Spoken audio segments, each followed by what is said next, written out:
Chandra from the NRR Sports Show. This is episode 754. We're joined by a special guest, Nathan Patterson. He's a minor league pitcher for the Milwaukee Brewers organization, but he took a different route with this story. I'm really looking forward to this interview. But first of all, how are you and your family doing so far during this tough situation? Yeah, family's good. Actually have quite a large family. So, checking with everybody. Everybody's doing good given the circumstances. So, yeah, everybody's healthy and can't complain. So I want to ask you about your childhood first. And while growing up, when did you realize that you wanted to play sports? And other than baseball, did you get to play any other sports? And who was that one person that you looked up to? So growing up, my mom and dad had 4 boys in 5 years. So like we all grew up like together. Yeah. So like sports was a big part of just me and my brother's upbringing, and then my little sister as well. She was always involved. But I played mostly baseball and football until high school. But I mean, anytime we were doing anything, anytime us brothers were getting outside, we were doing pickup basketball. Flag football in the backyard, wiffle ball. I mean, we were constantly all day, every day, anytime we weren't pretty much in school, we were playing some sort of sport together with the neighborhood kids, things like that. So I'd say baseball, football were mainly my sports growing up, competitively, I guess. But my brothers and I were constantly competing with one another just at home. So did you have like a role model in the sports industry while growing up? So I was always the little guy. My brothers and I were all late bloomers, so we all grew kind of late. So growing up, I loved watching Dustin Pedroia. I was a second baseman at the time.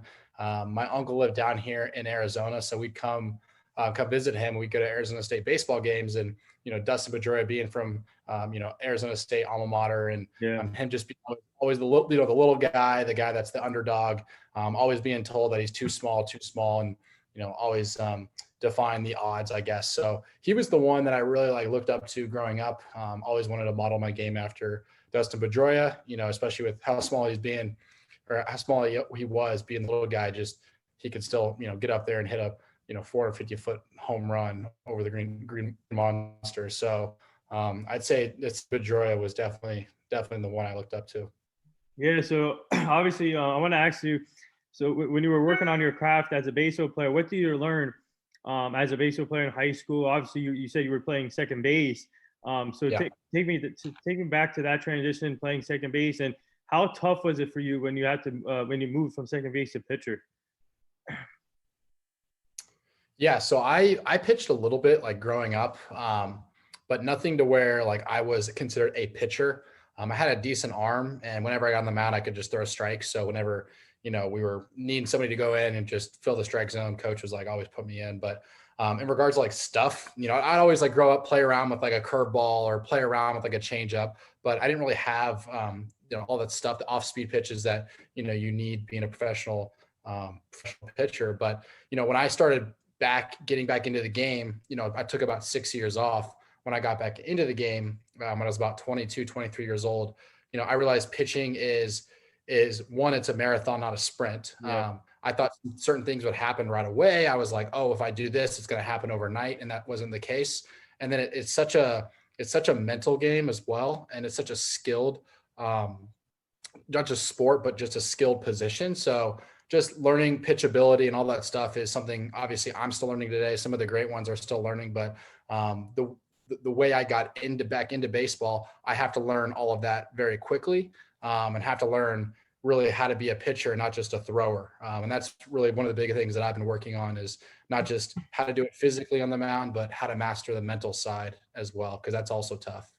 Yeah, I'm just curious. Did you ever think to yourself that you wanted to stick with second base or be an infielder throughout your career before being a regular pitcher?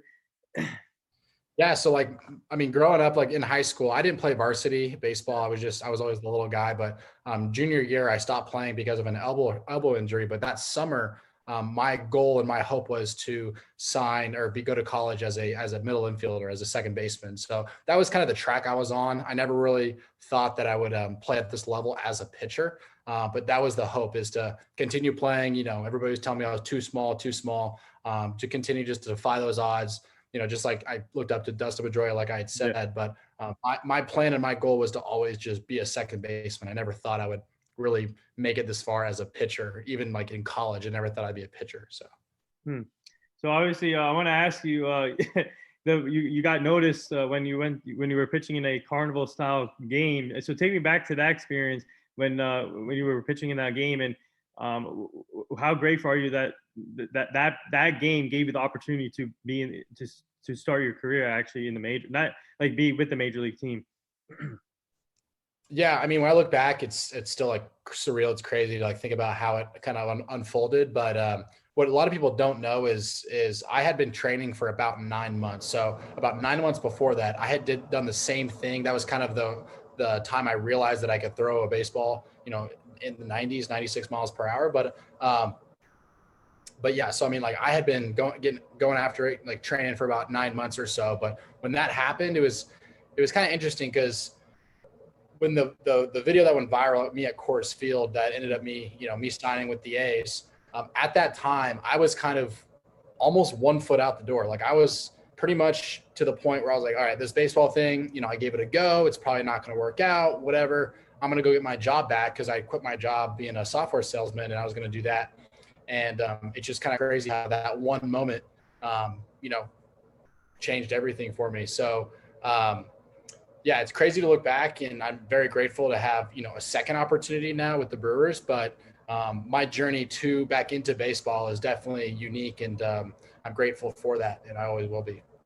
So how many scouts were at that game? How many scouts were there, and did you speak to any teams after that game? So you talking about the one at Coors Field? Yeah. Yeah, so I had been talking with a couple organizations up until that moment. The A's had sent a scout out to come see me in Nashville, where I was living a couple of times, but nothing where it was like I thought it was too serious. It was mostly just kind of talk at that time. But yeah, I mean, 2 days later, after that video went viral, I got a call from the A's scout, and he had let me know that they had a contract for me if I wanted to come play for the Oakland A's. So it was definitely like, it caught me off guard. It was just crazy how it happened, because I never thought that the A's were really that interested or that serious. They definitely showed interest, but I didn't think that they were to the point where they wanted to pull the trigger on giving me an opportunity. So I am grateful for that. Unfortunately, that was a very short stint. There's things that happened in 2020 that we didn't have a season, but yeah, just really happy that I got an opportunity with them, and here we are, round 2 with the Brewers. So. Yeah. So obviously, what was it like when the A's said that they're going to give you the minor league contract and officially start your career? And obviously, like you said, short stint, but just take me back to that moment when you signed that minor league contract with the A's. Yeah, I mean, I was up with my family up in Breckenridge, Colorado. So we were on a family vacation. There were like 40 of us, and I'm just chilling, sitting on the couch. I get a text message, says, "Hey, you've got time to chat." And I'm like, "Yeah, what do you want to talk about?" He called me, and he's just like asking me a couple questions, and I'm just like, "Anthony, like what's the deal, man? Like, what do you got?" And he's like, "Well, I don't have a lot of money for you, but if you want to be in Oakland, I got a contract." And I was like, "Can you say that again?" And I didn't have to make him repeat it, because I was like, "Wait, what did you just say?"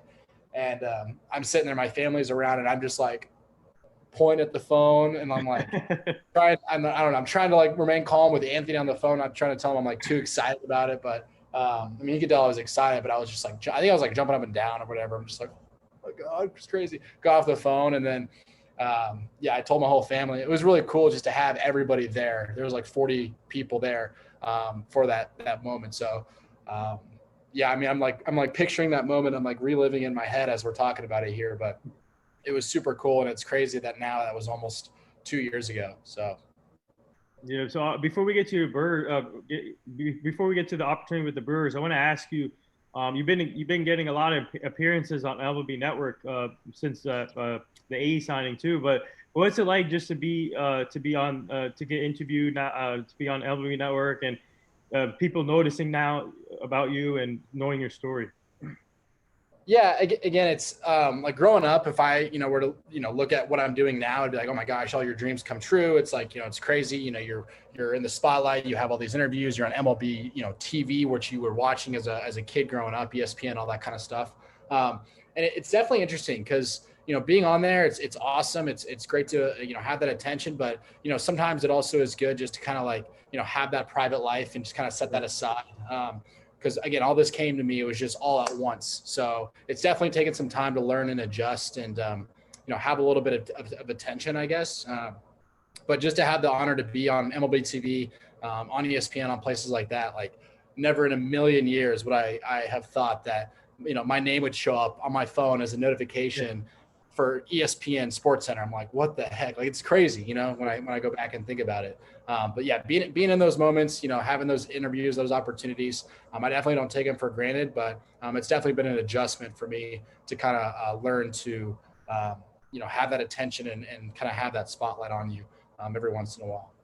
All right, so now switching gears to the Brewers, and you must be excited because even though you're in the minor league team, but if you look at the major league team, how excited are you when you get the opportunity to go up to the next level? You have Corbin Burns, who's having a heck of a season so far, and you have Woodruff, you have Josh Hader. Looking at this pitching staff, how excited are you? I mean, they might have one of the best pitching staffs. I mean, if not the best so far in 2020 with their starters with Woodruff and Corbin Burns, and you got Hader in the bullpen and Delvin Williams, and they've definitely done a good job developing. And so far since I've been here, I can definitely see all the tools and resources that the Brewers have to help, whether you're a first round pick or you're a free agent signing, they really want to help you be the best ball player you are. And they, have all the resources and all the tools, to help you with development. So I haven't gotten to meet any of those guys yet. I really want to, but, they're off obviously in the season already. But hopefully one day I get to share the field with those guys, because that would definitely be an honor. Yeah. So what's it like now? Obviously, last year, no minor league season. So for you as a player, what have you learned as a player from last year with the sport shutdown and no minor leagues? And what have you learned and what have you been working on to get better for this season? What have I learned, man? I feel like I've learned so much because, again, like I talked about, the physical part of baseball is one thing, but the mental part. And I think last year in 2020, it really just tested people's mental durability and mental strength. And, how can that carry over to, sticking with it, training every day, doing all the things you need to do to be ready for this moment? Because again, that opportunity did come and it has come. It's just, are you ready for that opportunity?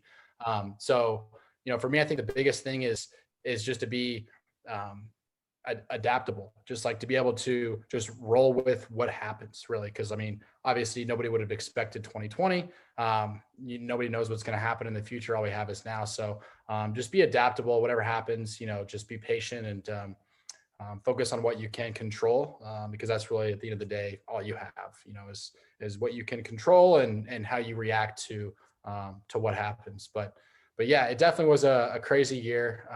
I'm super excited, obviously, to be in Arizona to like have a season. Yeah.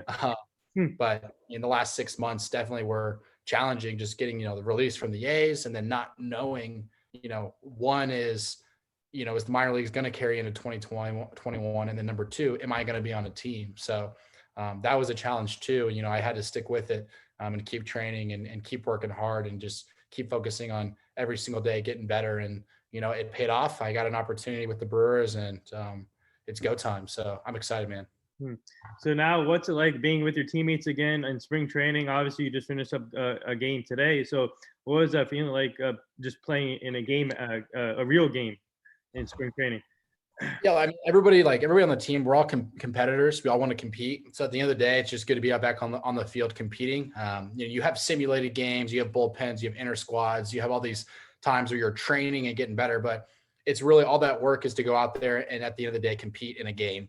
And now we are in spring training, but it was fun and it was good to get out there and just have that adrenaline going a little bit, and get back out there and competing. But meeting all the guys has been great. I mean, obviously being in a new organization, it takes time to kind of build those relationships, but every guy has been awesome. They all want to get better. They all have the same goal in mind. So it's just been cool being around the guys and, getting to know all my teammates.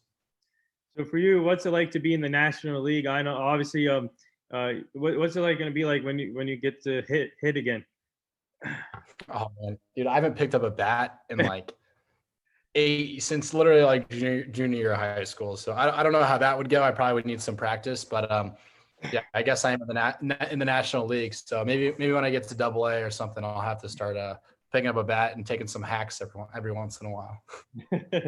So That does excite me though. I do look forward to taking some hacks though. I did love to hit back in the day, even though I wasn't the best at it.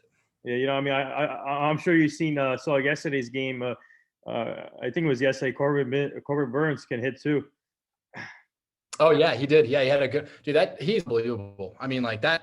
His cutter at 98. He's got a 4-seam fastball and he's got a 2-seam fastball that runs in on righties. I mean, that dude's unbelievable. And then to go out there on the offensive side and then help your team out and help yourself out is cool to see. So it's always cool when you see a pitcher. I guess the quote is pitchers who rake. So I'm always happy to see that, especially when it's the Brewers.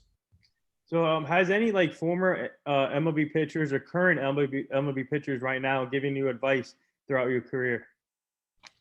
Yeah, so that's actually been one of the coolest things is like guys that I've watched on TV that I'm getting advice from whether it's, one-on-one person or like just like a tweet, So like when I first started posting videos on Twitter, like I think CJ Wilson. Oh, wow. Got in there and was giving me advice. And then, oh my gosh, who's the bloody sock guy? Red Sox. Why am I clicking on this? Kurt Schilling. Jeez. Kurt Schilling was in Twitter, like giving me like tips and through Twitter through one of the videos. But I guess in person, when I first got back into training, I was training down here in Arizona actually before I signed with the A's, and I'd come down for a tryout with another organization. They didn't sign me, so I stayed down in Arizona because I wanted to be around teams. This was February, March of 2019. And I was down here and I was training at Arizona State. I had some connections there. So I was working at their facilities. And I had Molina, Yadier Molina's brother. Molina. Okay. Jose Molina? Not Jose. Oh my gosh. Benji Molina? Benji. Yes, Benji Molina. So Benji Molina was there and he would like show up to my bullpens and he was there like helping me. And I know he's not a pitching coach, but some of the best advice I've gotten as a pitcher, have been from catchers. So having him there and just giving me advice, that was really cool to have and really cool to see. Benji Molina, like sitting back there and giving me tips and all that. Again, from a different perspective, but it definitely helped me. And I think, he's played a one part to me getting to where I am today. So there've been definitely a couple of people. I mean, a lot of people, I guess, along the way. A couple that I can just name off the top of my head right now, but yeah, that's definitely been a cool part of this is just meeting all those legends, all those Hall of Famers. So. Yeah, so I gotta ask you this. I'm sure I don't know if you're I don't know if you're willing to tell about your if you're adding another pitch to the thing, but are you working on adding another pitch?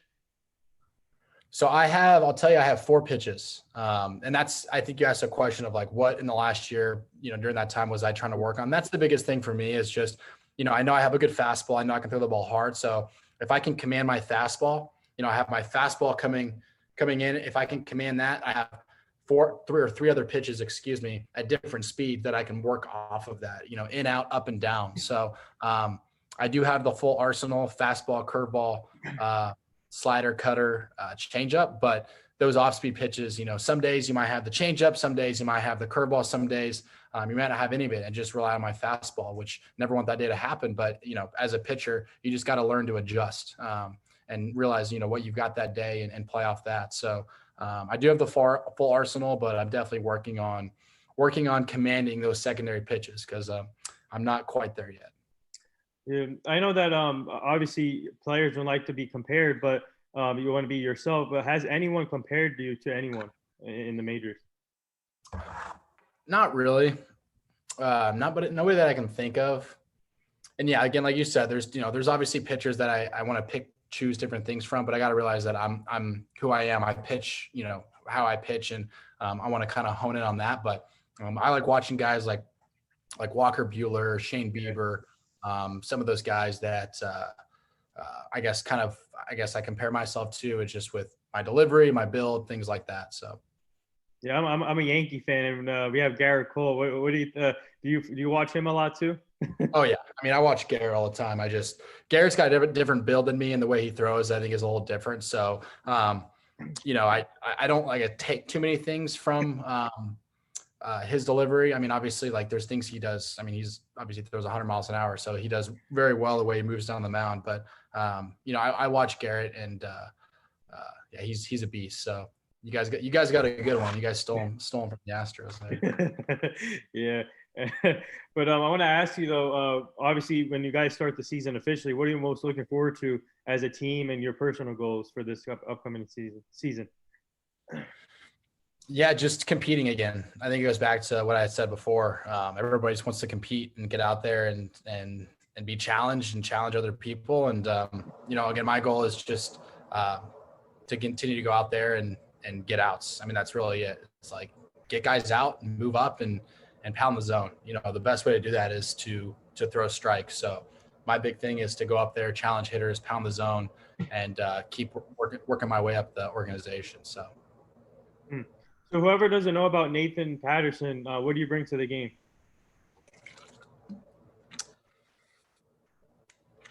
Oh man, what do I bring to the game? I bring that grittiness, man. Like when I get up there, like I feel like I change who I am. Like I am not your friend. I'm there to get you out, and I'm there to do it and make you uncomfortable. I don't want it to be a pleasant at bat. I don't want hitters to be comfortable in there. I want them to get up to the plate and be like, oh man, I gotta face Patterson again. So yeah, I mean, I definitely bring that grittiness, that will, that desire, that competitiveness to the game, and I definitely play with emotion, and I'm excited to kind of show that off this year. So. So what advice would you give to young athletes, young players that are trying to get to their goals? Your goal isn't as far-fetched as you might think. And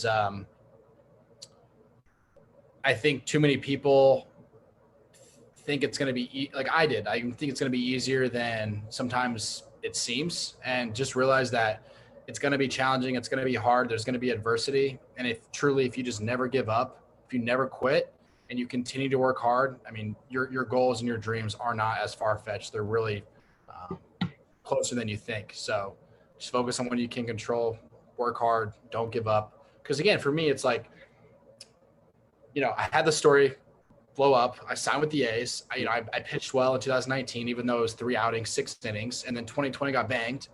And I got released, and I could have been like, oh, that was fun, whatever. Like, let's go back to, working in sales like I was before. But it's like, why? You know what I mean? It's like, and was it easy to get back on a team? No. Like the way MLB is changing, the way, they're cutting minor league teams. It's, all these spots, these are premium spots, So to have a spot, I'm very grateful for. But I think I give myself credit to, is my ability to keep going, keep working hard, not giving up, and just getting better. Because at the end of the day, I've got another opportunity, and I wouldn't have if I just hung up the cleats and said, it's whatever, it was fun the first time around. So I think just continue to keep going and pursuing your dreams and not giving up is the biggest thing. So now we do this quick little segment on the show. It's called the rapid fire segment. Do you have time for a quick rapid fire? Shoot it at me. Let's go. All right. What would the feeling be like once you get the call up from the Brewers and pitching your first game in that stadium and wearing that Brewers uniform? What's the feeling going to be like? I can't even imagine. I feel like my adrenaline / anxiety / nerves would all be running at once / excitement, but I definitely would call my family first. Hopefully obviously they would be there, but that moment, I feel like I would capture that in my head to really play out over and over again. I mean, I'm a pretty visual person. So that moment would be absolutely incredible. Favorite food? Sushi. Who's the funniest teammate right now that you play with? Funniest teammate. Oh, I haven't spent too much time with say Johnny LaRosa. Is that Oh no, that's not. Oh, that's I was gonna say DeRosa, but it's LaRosa, right? Johnny LaRosa. Yeah. I haven't met too many guys, but I guess I met the guys, but you're still going to know him a little bit, but Johnny LaRosa, I've spent a little time with. He's pretty funny. So outside of baseball, what else do you like to do? Play guitar, cook, hang out with my wife. I'm married, and I got a golden retriever, so we like to hang out with our dog Rosie. Nice. And like to travel, like to take vacations and spend time with family. So kind of a simple guy, I guess. Nothing too crazy. Yeah, we have a golden doodle. So. Oh, nice. See, yours doesn't shed though. That's good. No. Yeah, you have no idea. My house is like covered with. She's an English cream, so she's a white golden, and it's just like white fur everywhere. So. Oh wow. Yeah, man. How old's yours? She's 1 year, 1 year now, 1 year.